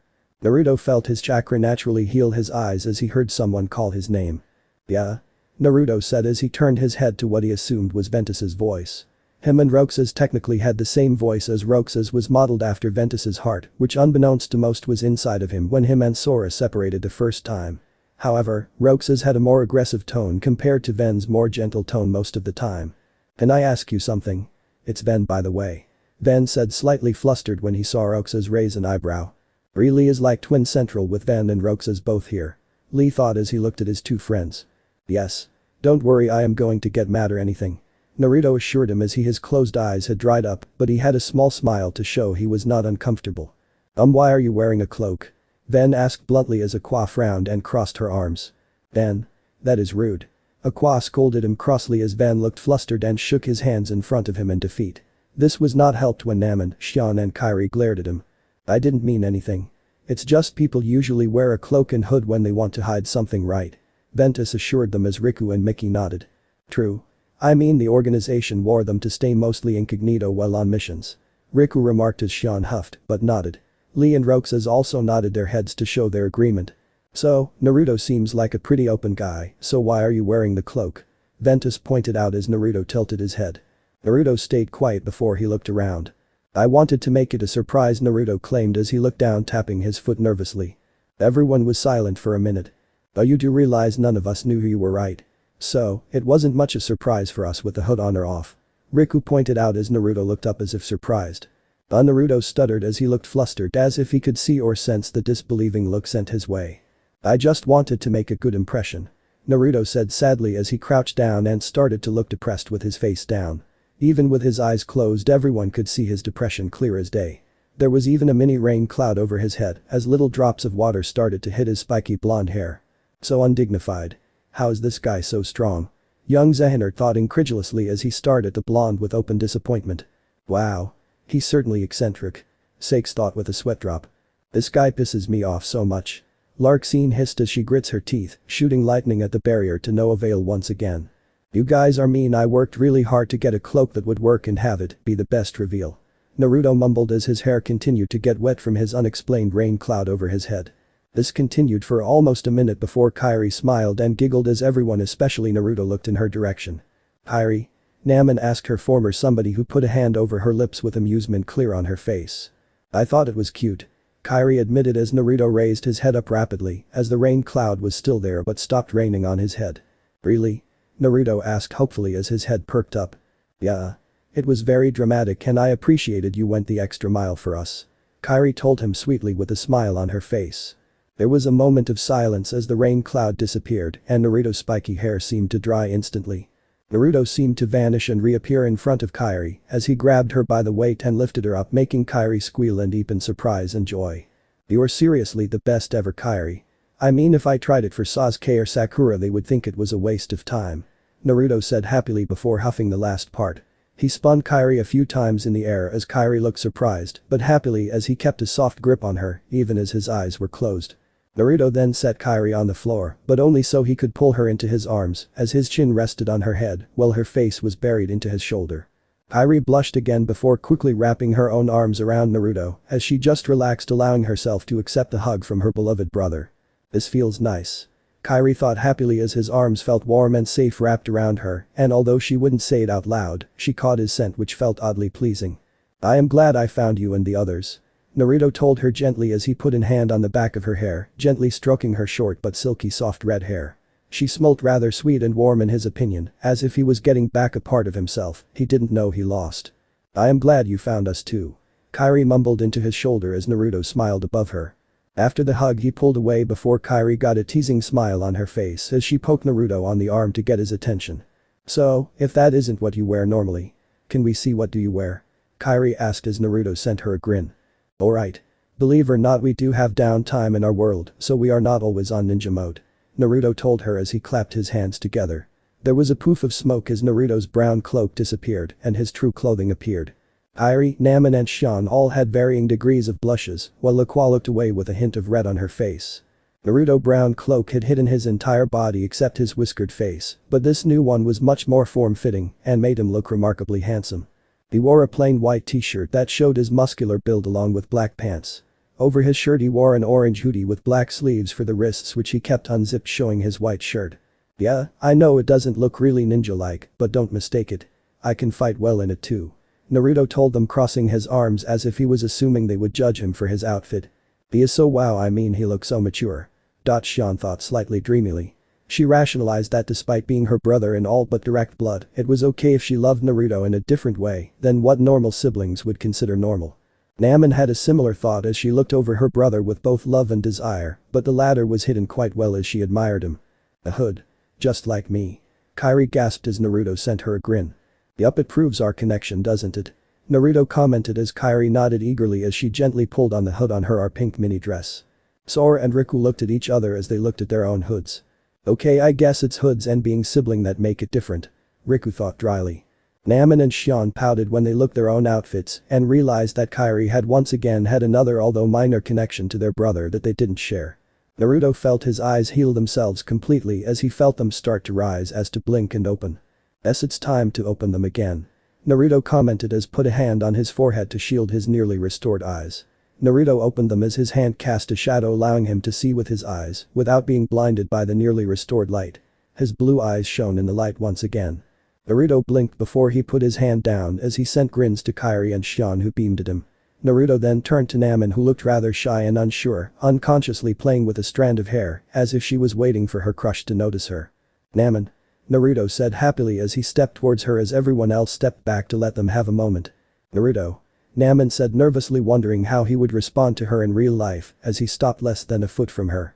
Naruto took a few moments to look over Namin as he in particular liked her hair and secretly he liked how her outfit left her legs and feet shown. I just can't believe how pretty you are. I mean you are gorgeous, Namin.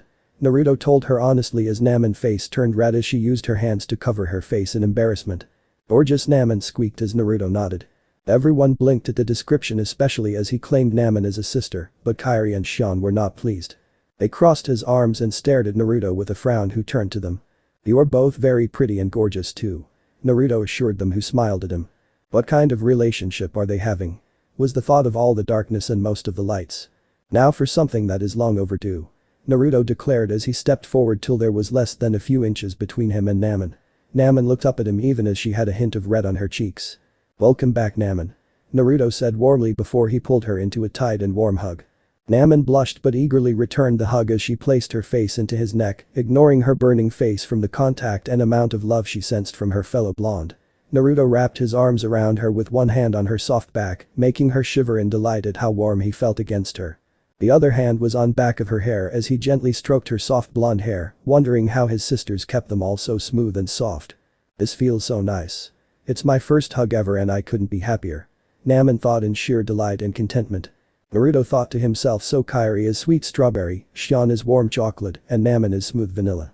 I wonder if they shampoo specifically or it's just their natural scent from their hair. Naruto wondered thinking about how each of his sisters had different hugs and different scents when their scents drifted through their hair and into his nose. Riku stepped away when he could sense an annoyed aura from Kairi, while Roxas was mostly confused when Xion seemed irate at the touching scene. Oh boy. Xion must be jealous. It makes sense and a bit selfish, but I get it. Lee thought as he sensed Xion eyebrow twitch slightly. And for some reason it bothers me that Namin and Naruto look closer to twins than him and I do. Kairi thought in confusion as although Namin hair was blonder than yellow like Naruto's, it was still much closer than her own red hair. They look a lot more siblings than I do. Xion thought as she looked at her black hair and compared to the two blonde blue-eyed people currently embracing in a super close and warm hug. A few minutes later Naruto reluctantly pulled away but let Namin hover near him so there was barely an inch of space between his and her arms. I think it's pretty cute, she is super clingy. Makes me feel wanted. Naruto thought happily as Namin seemed to be in rush to step away from her newly found brother. Marluxia. Larxene. I am coming for you next. Naruto declared as the two mentioned people within the barrier blinked before glaring at Naruto through the barrier. For the sake of balance, you shall not stop our goal. Marluxia declared coldly. I am going to enjoy making your sisters watch as you suffer. Larxene promised as a spark of lightning appeared between her fingers. Naruto turned to the lights with a sigh. I am sorry for this, but I do need you guys to hold back. Naruto told them as everybody looked unpleased. I know you are Kairi's brother, but we can handle the darkness. Sora declared as Donald and Goofy agreed. I know you guys as a team can beat the darknesses. Naruto said as he turned to see several darkness give him looks of loathing. But this fight is not about winning. I have to do something that only I can do and I can only do it if I do this by myself. Naruto said with a stern expression. Well, whatever you have to do you can do it easier if we do it as a team. Ventus insisted with a qua nodding. Look, I can admit you are strong and you have powers I don't think any of us have ever seen. Aqua noted as everyone nodded. But that doesn't mean you have to fight our fight by yourself. Mickey finished as Naruto frowned, seeing it would not be so easy to actually convince them to back off the fight. However, much to everyone's surprise, Roxas was the one who took Naruto's side. Wait. I think Naruto is right. Roxas said, much to everyone's shock. Roxas? Lee said with a fair amount of disbelief in his voice. As far as he could tell, Roxas didn't trust Naruto if his fight against him showed anything. I fought him with full power because I thought he was a threat to us. Roxas admitted before he looked down with shame. Naruto shook his head in understanding. However, he actually beat me without trying to hurt me. So, I think if there is anyone here who can beat the darkness without help, it's Naruto. Roxas declared as Naruto looked rather touched. Roxas? Naruto said, surprised but pleased he gotten Roxas to trust him. I agree with Naruto and Roxas. Xion added as she bit her lip, looking at Naruto with sadness. I didn't even know what or who I was, and I attacked Naruto for no other reason than because I was told to. Xion said with shame as Naruto put a hand on her shoulder as she smiled. Yet he still refused to fight back against me, no matter how many times I hit him. Despite all that, he managed to save me, so if anyone can do something about the darkness without fighting it, it's Naruto. Xion declared resolute as Roxas nodded. Well, I am sold. I won't pretend to know how strong this guy is, but he did manage to save my two best friends, so he at least earned my trust. Lee added as Naruto nodded in appreciation. Well, if you are sure, we will stay out of it. Riku said as he looked at Aqua and Ventus. He did the impossible a few times already, and for some reason I feel like he is someone we can take a chance on. Riku noted as Sora looked over at an uncertain Donald and smiling Goofy. Alright. If Riku says we can let him fight alone, that's good enough for me. Sora said. Fine. Donald snapped after Goofy prodded his shoulder, making Mickey laugh. Ventus and Aqua shared uncertain looks, but finally nodded. If you need help, we will be there. Aqua said as she sighed. Don't worry. I let you guys down. Naruto declared as he started to walk forward. However, his hands were caught in between two pairs of very soft hands. One from Naminé and Kairi, who held his left and right hands respectively. Naminé. Kairi. Naruto said softly as he turned around to see two pairs of concerned blue eyes from his sisters. We don't want you to get hurt. Naminé and Kairi said in unison as they looked pleadingly at Naruto. Naruto smiled as he took his hands out of their grasps, but instead put his hands onto their backs to draw them in close. I promise I will come back after this war is over and show you my homeworld together. All of us. We shall see the place where we were meant to grow up together as a family. Naruto promised as he also looked at Xion to show he meant her too. Xion smiled, pleased to be included. I will let you guys on a secret everyone on my homeworld knows. Naruto said as he gently brushed his hand on one cheek of Naminé and Kairi's, who leaned into his touch. I never go back on my word. When I promise something, I live up to it no matter what. Naruto declared, and his conviction finally convinced Kairi and Naminé to nod as they let Naruto walk off. Naruto walked a fair distance away from the Seekers of Darkness and Guardians of Light as a puff of smoke appeared. Two black swords with small guards and black blades appeared in his hands as he twirled them in his hands for a few seconds before he gripped them. Okay. Let's begin. Naruto said as a single finger flicked from his right hand as Marluxia and Larxene appeared out of the barrier and reappeared in front of him a few feet away. As soon as they appeared, Marluxia already had his scythe out into his right hand and Larxene had a pair of yellow knives into her hands. They rushed forward towards Naruto without warning as Marluxia swung his scythe at Naruto while Larxene thrust with her daggers at Naruto. Naruto pivoted and in an instant there was puff of dust from the impact. The smoke cleared to reveal Naruto using one sword to block Marluxia's scythe, while his other sword had managed to angel and block both of Larxene's daggers, even as lightning emitted and sparked from the two daggers. HMPH. TCH. It seems you are quite fast on the reflexes. Marluxia noted as he could not pass Naruto's guard even when he added a second hand to the handle. Come on. Let's see you bleed. Larxene screamed as she backed off to release a wave of lightning at Naruto, who flipped into the air and avoided the lightning before landing onto another piece of hand gracefully.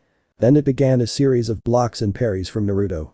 Naruto batted away Marluxia many swings from his scythes and even to send Marluxia flying by jumping over his swing and kicking the scythe into him. Afterwards he went after Larxene, who tried everything she could to try to overpower Naruto. She created 4 clones who attacked Naruto from different angles and used lightning in their attacks, but Naruto skillfully ducked and blocked all the attacks. He even kicked the clones into a group before he sliced into them, forcing them to dispel as Larxene hissed in anger. That's it. You die.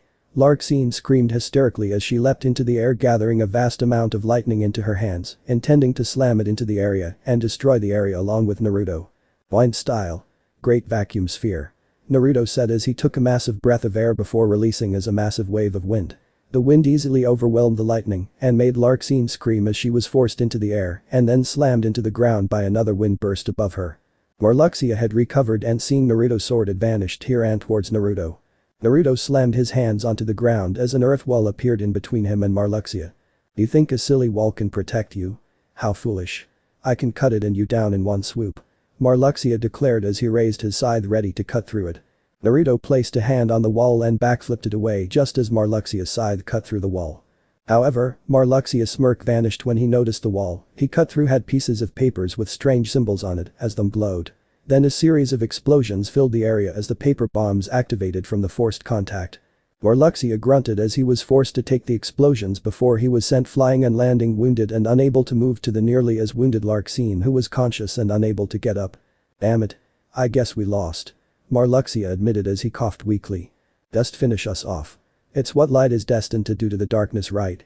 Larxene said bitterly as she glared weakly at Naruto who stood several feet from them with his face down. Naruto? Kairi asked uncertain as she and the other lights were in awe of Naruto's skills once again. He doesn't leave any openings. It's almost like he plans things out even as he is fighting. Aqua noted with wonder. I didn't know you for one to give up. Naruto said strangely as he kept looking down, but his voice was abute higher. What are you talking about? Marluxia asked in frustration. Naruto looked up, but his expression was one of tired annoyance and disappointment. You always finished work before I did, but here you are slacking off, it's sad big brother. Naruto said, but his voice was very high-pitched. What? What nonsense is this? I am most certainly not your tutor. Marluxia said in anger even as something in his heart throbbed. And you?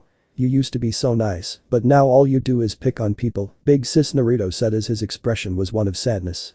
What is happening? Is that brat's voice becoming a girl's? Ansem asked as the darkness looked at each other in confusion. I suppose you can't tell who I am right now. Naruto said sadly before Naruto looked up into the sky. Can you let me talk to them directly? Naruto in his girly voice asked. Naruto paused and nodded with a smile as his expression changed to a pleased expression. Thank you. Naruto said as he glowed a bright light. After the light vanished, a young girl who looked a bit younger than Kairi appeared in front of Naruto with a white dress that showed a bit of her shoulder and neckline, white sleeves, thigh-high white boots. She had blue eyes, long red hair that almost appeared orange and two long ponytails. Thanks Naruto. I can take it from here. She said in the same high-pitched girly voice that Naruto was using as he nodded and stepped back.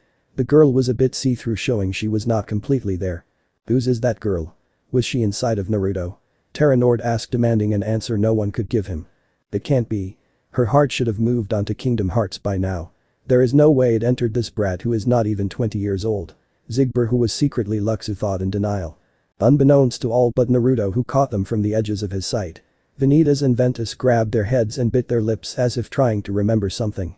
What's wrong? When I see this girl I feel so much hurt. But I don't know who she is. Ven asked as his head throbbed. Isn't that? Vanitas thought as memories tried to force themselves into his head. Hello Lauriam and Ulrina. I have been waiting for you both for a very long time.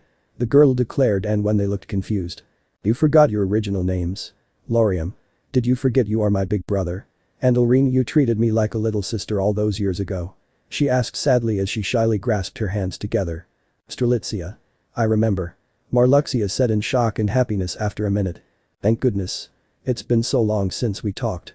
I waited all those years for you and her, but you fell to darkness and lost your hearts. Strelitzia said sadly as she gave him a sad smile before she walked in front of him. Marluxia shakily stood up and tried to hug her, but his hand just passed through her as she sighed.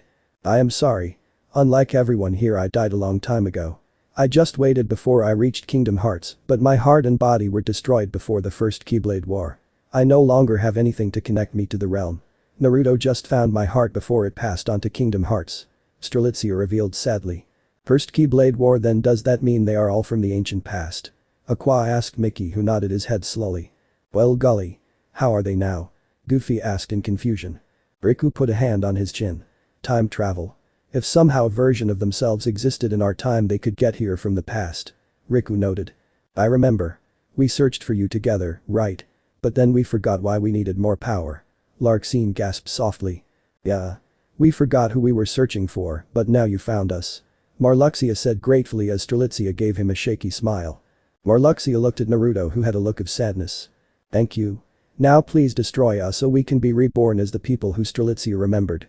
Not these shells full of darkness and hate. Marluxia asked as Larxene was quiet but nodded her head. There is something else I can do for you. Naruto declared, much to everyone's surprise and shock. Naruto began to weave signs with his hands as Strelitzia eyes widened. Naruto had his head down as he was weaving signs. Those signs. Don't, Naruto. Stop. Strelitzia screamed, much to everyone's shock. Stop him. If he does this jutsu he will. Strelitzia pleaded, but before anyone can rush Naruto, he finished the last sign. Jito art of Rin, rebirth, creation of all things. Naruto declared as bright light surrounded Strelitzia and disappeared from around him. After a few moments the light vanished to reveal Strelitzia whole and complete with her body fully restored as she took a breath. I am alive again. She breathed. All of a sudden Naruto dropped to the ground on his knees as he closed his eyes. Naruto. Kairi, Naminé and Xion screamed as they and the other lights rushed towards Naruto. The barrier holding the darkness was still up. So this part ends here. Alright, that's it for today's video guys. Let me know in the comments section how was the story, and also don't forget to like, share and subscribe. I will meet you in another video. Bye bye.